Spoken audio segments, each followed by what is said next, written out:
clearly, I think the Senate should take up and pass the 3 House bills that they have. If they choose not to, I'm not going to spin this. I think if they choose not to do any of that, I think it has been a failure because we came here to create jobs, and the House has done everything that we said we would do.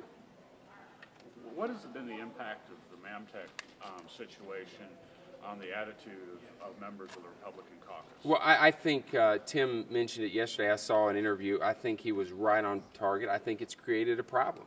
I think it reinforces our concern with compete, that whenever you give the governors complete discretion, sometimes that's not necessarily the best thing. So I think Tim has a pretty good temperature of our caucus on that issue. It certainly made it more difficult. That's why we empowered John and Ann to negotiate a deal that had some additional safeguards so we could swallow compete. Was there a concern about having members having a recorded vote of members on a bill that wasn't going to go anywhere? Well, I think that's probably potentially part of it. You know, I mentioned to you earlier that between the 3 of us, we could get the votes to pass not only the deal that we agreed to, but I believe at the beginning, but the deal that we struck with the governor, the second deal, so to speak. But did I really want to spend hours upon hours meeting with members, encouraging them that we needed their vote and then they would ask me, well, has this got a chance of passing? And I have to tell them, no, the Senate already says it's dead on arrival. I don't think that's a productive use of time, too. Senate tells us that they will take up and pass. As a matter of fact, they could drop our deal on as a substitute over in the Senate and send it to us. You're almost saying China Hub was becoming a political liability. No, I'm not. I didn't say that at all. I've been pretty open about it. I think the China Hub is a great idea. I think it could have an opportunity to transform the St. Louis region. So I'm pretty open on that one. I don't think it was a liability at all. I support it. I think Tim supports it, and Shane does as well. I asked this to Senator Mager yesterday. Do you feel like the failure to pass the China Hub now or being delayed is going to cause other states to latch onto that opportunity? Well, I mean, I think we're and John and Ann might be a better person to answer this question, but my understanding is there's other states. Indiana, is Indiana looking at it, John? Cincinnati. Okay.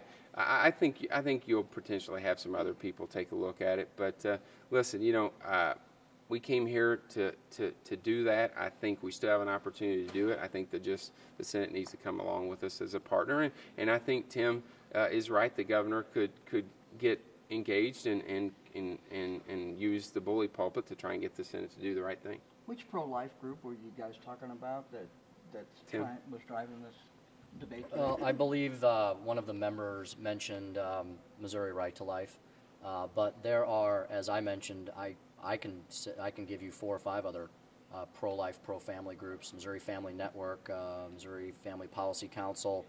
The Catholic Conference had 2 different opinions on the language. 3 months ago, they supported where we were, and the House had an overwhelming vote to pass that out. They changed during the summer. I really don't know why. I don't know if it's politics or what the reason was. So, to say that, as I mentioned on the floor, that one pro-life group controls the entire pro-life agenda in this state, I think is improper and disingenuous, because there's a lot of good people that work in the pro-life community and there's many different pro-life groups. So to say that one is more important than the other really demeans those other pro-life groups and their legal and factual analysis of the issue. Tim and I disagreed on the vote, but nobody's arm was twisted. We didn't offer substitute amendments. We didn't third degree anything. I mean, we just said, hey, let's have an up or down vote. Vote your conscience. We let it go. I don't believe a PQ is needed. There were no PQs except on the Facebook bill today, which I thought we debated long enough. So I mean, I think I'm proud of how the House runs. I'm proud that we can work with the Democrats, and I'm proud that we try and build consensus. There was a time when the Republicans didn't want to run without on their campaign literature something that said 100% rating from Missouri Right to Life. Yeah. When did Missouri Right to Life change from being the GOP's best friend to being a special interest group? Well, I think part of the frustration was when they had a ranking system, which, listen, I would tell you, Tim and Shane and I agree on 99% of pro-life issues, but there's probably a couple where we disagree. And I can understand why some people might want to bash me from time to time on those, but they're sincere and I believe strongly in them. but I think the turning point was about 4 or 5 years ago when they started rating people who were openly pro-choice ahead of people that were pro-life, like Tim and Shane and myself. And I think that diminished their credibility. Based upon budget votes. Based upon budget votes. And so I think that hurt them within. But let me just say this. I support Missouri Right to Life. I support what they're trying to do. I think the fact that they're going around the state and trying to protect life is important. But I'm not telling you that from time to time we don't disagree with them. And if anybody's looking for a member of the General Assembly that's going to agree with them 100% of the time, they're not going to find it. You're not going to find that. And so I support what Missouri Right to Life does. I've been a member of Missouri Right to Life. My family, I believe, has donated money to Missouri Right to Life, but we just disagree with them.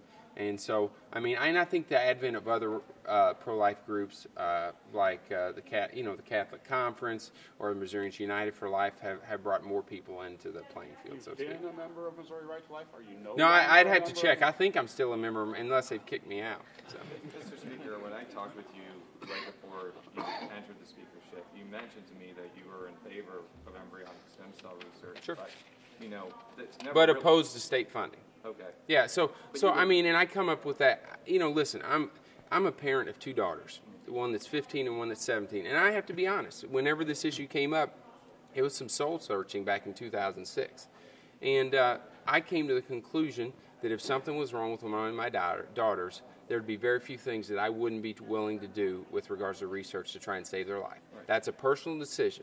It may put me in opposition with certain people, but that's what I feel. Now, I feel that way, but I also feel strongly enough that taxpayers shouldn't fund something that they may think is morally inappropriate. And I voted that way.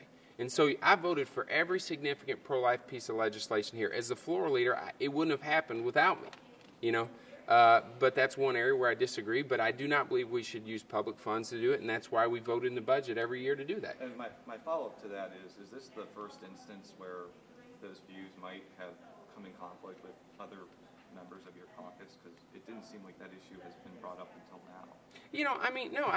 I think when the caucus elected me majority leader and they elected me speaker, they knew I had a different opinion. I haven't hid that. Matter of fact, in caucus the other day, I announced it.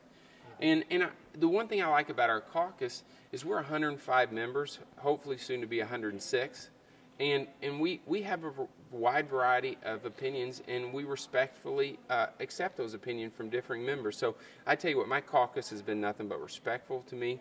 I have a lot of members of my caucus that feel exactly like I do.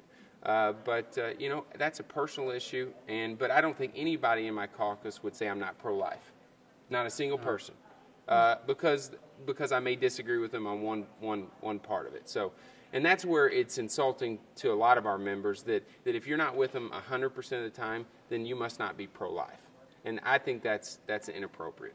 Is the Facebook fix constitutional? Because the governor's call said, repeal it, don't rewrite it. I think the governor, if he signs it, in essence, he's changed the call. Okay. There are court rulings that say that. Well, then maybe if he wants to make sure that that's the case, then he can amend the call before he signs it. Any other questions? Thank you.